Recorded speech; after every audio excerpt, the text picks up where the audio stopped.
Good afternoon and welcome to a sunny and hot Pattaya, or Pattaya to those of you who speak English. Some of you might remember that 4 or 5 months ago I did a couple of videos of funny stories of, about events that have happened as a result of speaking Thai as a foreigner in Thailand. Well, since I made those videos, I've remembered a few other incidents which I'm going to relate to you today. And also as a bonus, I've asked my long-term friend and Pattaya businessman and personality, Mr. Bryan Flowers, to add a story or two of his own.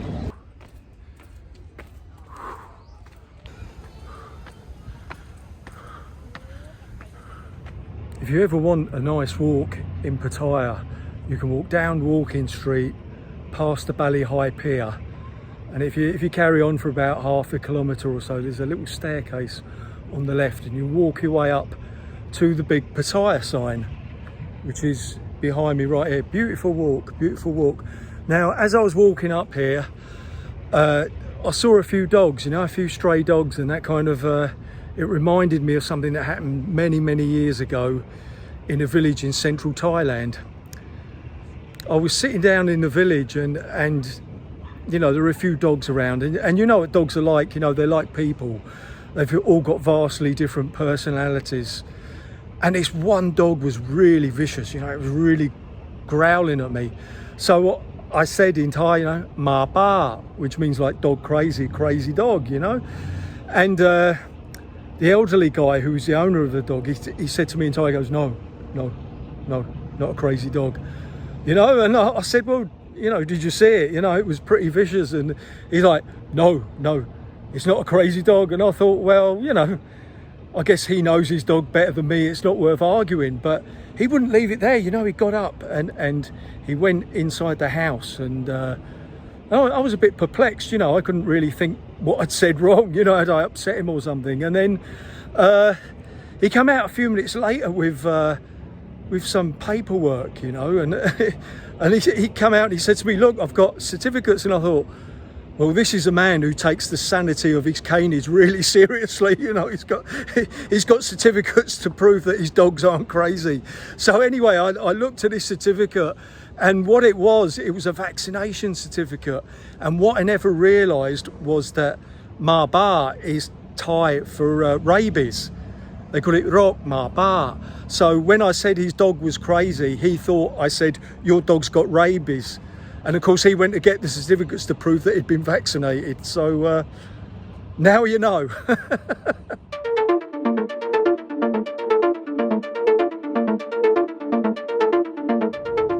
Back in 1989, when I was first learning Thai, myself and a friend used to travel all the way across London to a Thai temple in Wimbledon.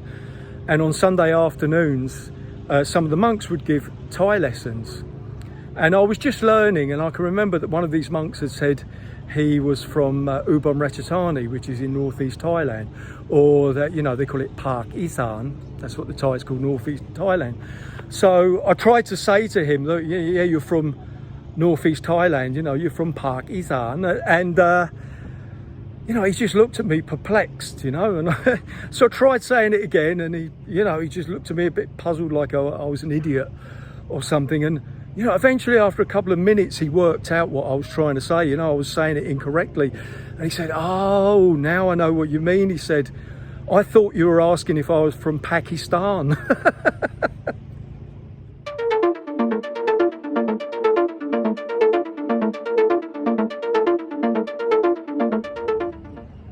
Now I'm going to teach you a funny little phrase in Thai, which can be quite useful. It's usually good for a laugh. Thais, are very sociable people, and sometimes when they're just getting to know each other, they ask questions that us Westerners might consider a little bit forward. But I can remember one afternoon I was amongst a group of Thais, and a Thai lady asked a Thai man if he was single. She said, "Sort, mate, are you single?" And he turned around and said, "Sort," meaning single, and then he paused a little bit, and then he added at the end, "They're my sort," which means, yes, I'm single, but I'm not fresh. I've been around a bit. So I made a note of that one. That's a really good sort of icebreaker. Sort, they're my sort.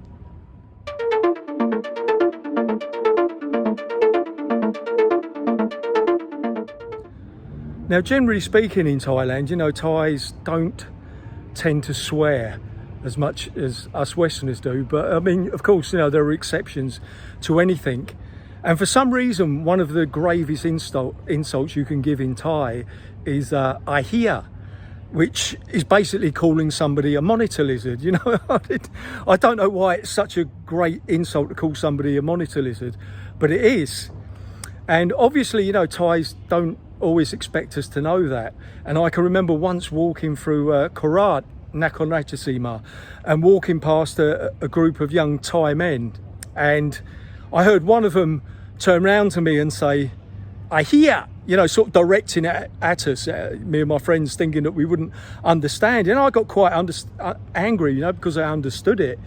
So, you know, I turned around and confronted him, and then he looked at me and he said, I hear, you there.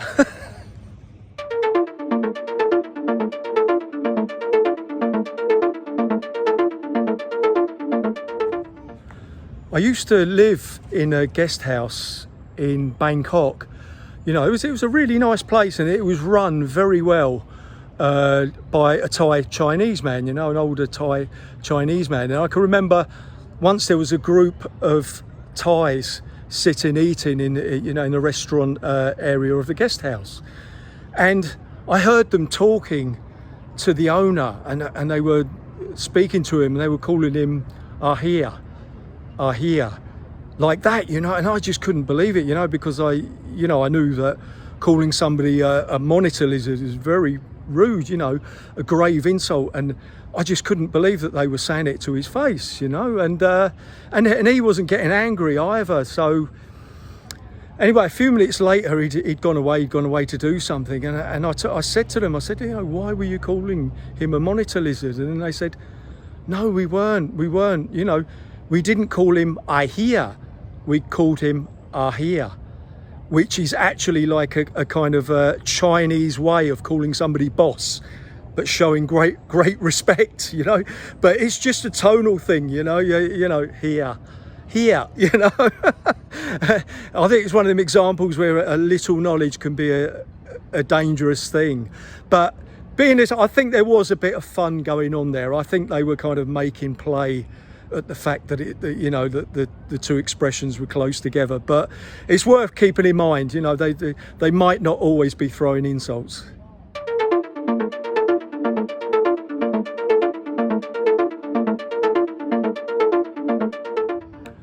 One time I was here in Pattaya, you know, it was another hot and sunny day, you know, and I was a bit worried about getting sunburned, so I thought, well, I'll go into a chemist and get some sun cream.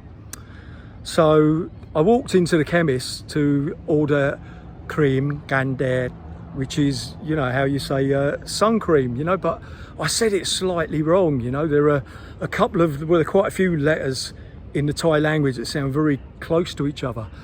But, you know, instead of saying I wanted cream gandet, I said I wanted cream gandet.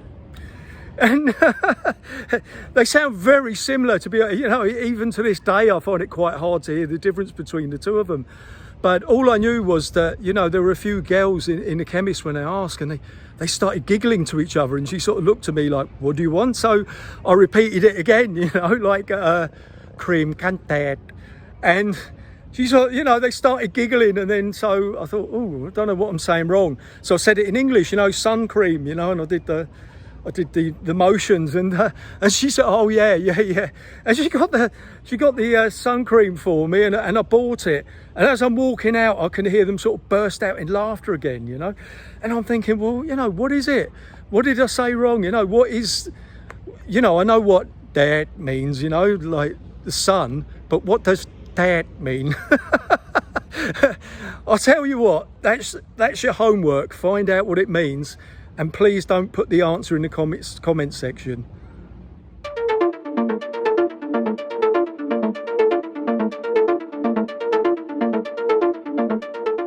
Good afternoon, everyone. Karl has asked me to make a video about funny Thai stories. So I made all the effort I could to try and go out into the bushes and do a little walk around while I'm telling the story. So when I first started learning to read and write Thai, I started reading signs. I read signs all the time, and I actually stopped at a restaurant with my wife travelling down one of those highways, and the restaurant sign said Tung Lao, and I thought, well, that's a bloody good name, isn't it? Tung Lao, it means I arrived already. And I thought, okay, that name's pretty good, I like it. I could imagine putting that in English. And then I seen it again. I thought, is this a bloody branch, or is everyone trying to rip each other off? And it says like Tung Lao, and I thought, everyone's at it. So I just decided that, oh yeah, it's basically just a sign saying you've arrived already. Yeah, because when you're looking at signs in a different way, it's very confusing when you're taking things literally.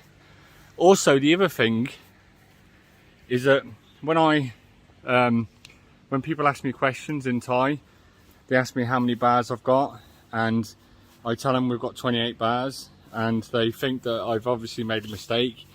So they think that the bar's name is 28. I try to explain, but they just think that I'm obviously making a mistake, because nobody would have that many bars. And then the other thing is people ask me, I tell people that I own the Pattaya News, and people find it hard to believe it. And yeah, so whenever you're saying something that's pretty crazy, there's a lot of people out there that don't will just assume that it's a translation error.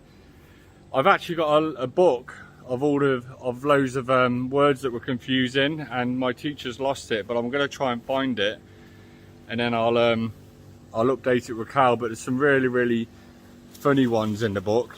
So I've enjoyed walking around in the bushes today. Hopefully all of this effort pays off. Travelled miles for you guys. Thanks a lot. Cheers, bye.